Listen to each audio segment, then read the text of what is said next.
Hello po, kamusta po kayo? Ako po si Fen sa aming Bakuran Vlogs.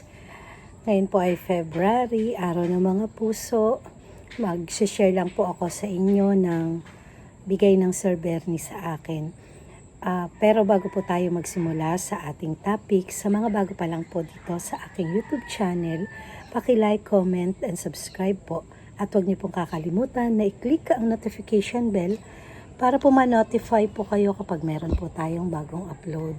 Matagal na po na wala akong bagong video, kaya po eto, magbibigay po ako sa inyo ng video dahil nabibisi po talaga kami, kaya wala pong akong mga bagong video. Pero ngayon, meron po ako i-share sa inyo dahil Valentine's Day, may bagong bigay na mga bulaklak ang Sir Bernie. Yan, dahil nga po February 14 ngayon, maaga akong niyaya ng Sir Bernie. Pupunta raw kami ng farm, dun sa mini farm namin sa San Rafael. Alam niyo naman po kapag San Rafael, madadaanan lang po namin yung Golden Bloom. Kaya eto po, meron na regalo ang Sir Bernie sa akin.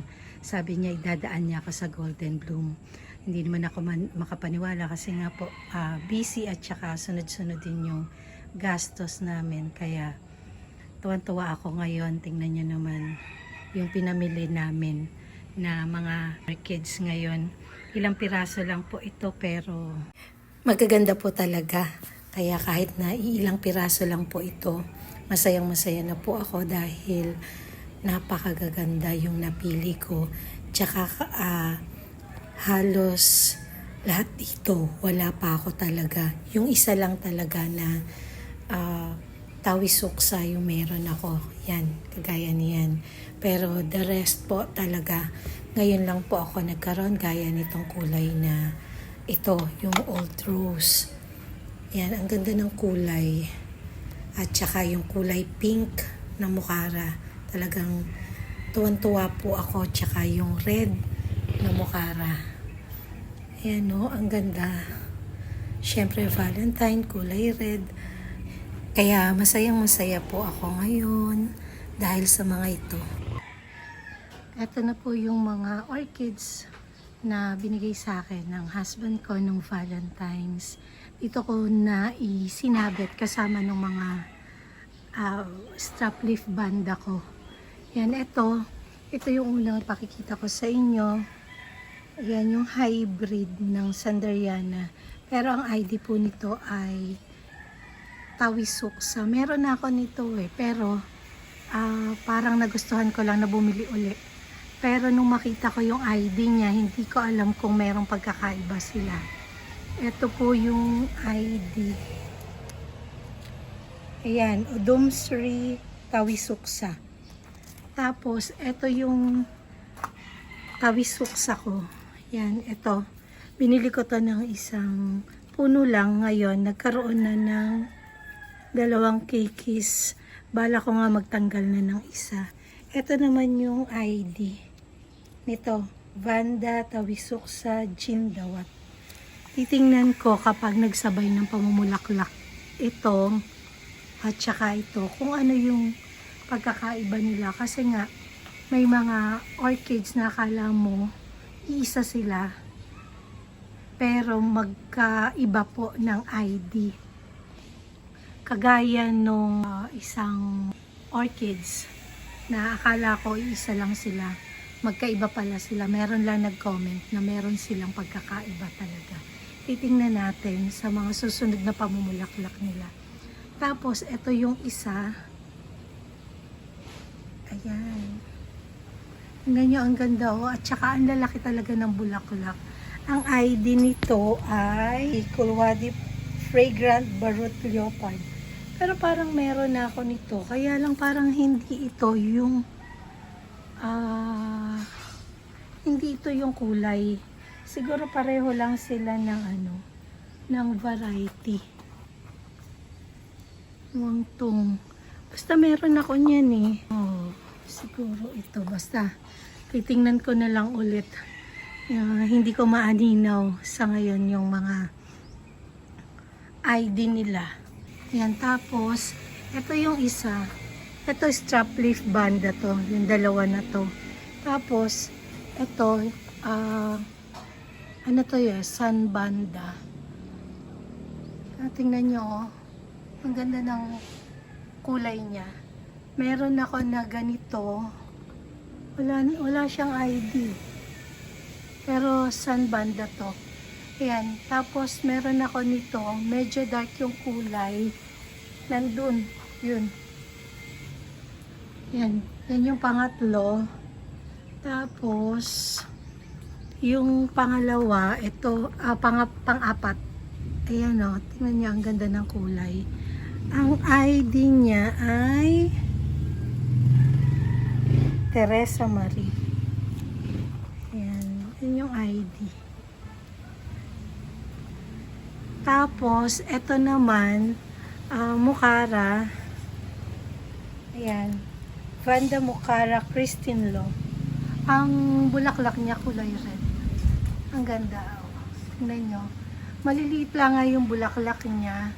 Pero kakulay siya ni Salaya Red, yung Mukara.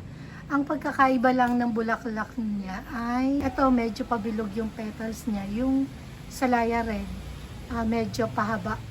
Pakita ko sa inyo, pagtabihin ko sila. Yan. Magkaiba pala ng pinaka-color ng red. Ayan o. Ito tingnan nyo, medyo pabilog yung petals. Ito, medyo pahaba siya. Tapos medyo may pagka-dark yung red nito. Si Christine Lo, medyo may pagka-dark. Ito si Salaya Red. Ayan. Yan silang dalawa o. Pero pareho silang Mukara. Yan, sinabit ko na ulit dito sa aking mga strap leaf kasi ito ilalagay ko doon sa mga kasama nung mga sun vanda. Tapos ito sun vanda rin. Meron pa akong isa dito. Yan. Hindi pa bumubuka yung bulaklak niya. Yan, merong 3 buds. Hala, malabo na yung ID.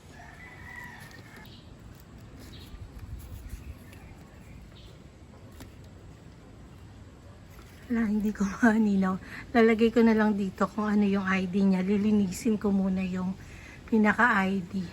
Ito, Mukara din to. Pero hindi siya top cut. Tapos, meron akong nabili doon sa sa Golden Bloom. Ito. Ang ganda ng bulaklak nito eh. Ako naman may kasalanan nito. Dito natin lagay. Tingnan niyo, ang ganda ng kulay. Tingnan nyo, gusto ko to, sabi ko doon sa nag-assist sa akin, bakit parang mga kulubot yung dahon niya, pero okay lang na kulubot, ako na bahala dyan, sabi kong ganun. Tapos hindi ko napansin, basta gusto ko to, sabi kong ganyan, kasi ang ganda-ganda ng bulaklak niya, full bloom. Kaya lang, tingnan nyo, wala siya talagang ugat. Ako pumili nito, pero hindi nabanggit nung nag-assist sa akin na walang ugat. Yan, ewan ko. Kasi libang na libang ako dun eh. Ang dami, ang gagandang bulaklak ngayon doon sa Golden Bloom. Ako naman may kasalanan nito, pero okay lang sana magkaroon ng ugat. Pero yung mga ganito na walang ugat, na nakukuha ko, nabubuhay ko naman. Kaya ako lubot yan. Yung mga dahon, wala talagang ugat, pero nalagyan ko na yan ng fertilizer na B1 at saka yung 30-10-10. Yan, hinayaan ko dyan. Ang balak ko ay putulin na yung bulaklak para mag-focus itong pinaka-vanda na to sa pag-uugat niya. Hindi yung nutrients niya nakukuha pa kasi ng bulaklak, kaya bala kong putulin yan, tapos ibabaligtad ko to, pero siguro mamaya. Nalagyan ko na kanina ng fertilizer, sana mahabol ko. Yan, ito na po yung lahat ng regalo sa akin ng husband ko. Yan, kaya natutuwa ako. Ang daming nag-comment. Shout out nga po pala sa mga group ng orchids, plants and enthusiasts. Napakaraming react dun sa post ko na yon. Tapos ang dami po ng comment. Maraming salamat po sa support nyo at nagustuhan nyo yung post ko na yon. At eto na, i-end ko na po itong aking video. At maraming salamat po sa walang sawang pagsuporta sa aking mga video. At sana po ay nagustuhan nyo yung na-share ko sa inyo ngayon. Kahit na matagal bago ako makapag-video ay eto, share na rin po ako sa inyo ngayon. Pasensya na po kayo kapag hindi po talaga ako busy. Talagang makakapag-share po ako sa inyo ng mga orchids at care tips. Sa susunod po, ibibigay ko naman sa inyo yung care tips dito sa aking orchids. Bakit? Itong aking mga strap leaf banda, hindi ko pinabubulaklak ng mayat maya. Okay lang yan sa akin. Basta healthy, yung mga roots, yung mga dahon, okay na sa akin yung ganyan. Yan po, end ko na po ito at mahaba na naman.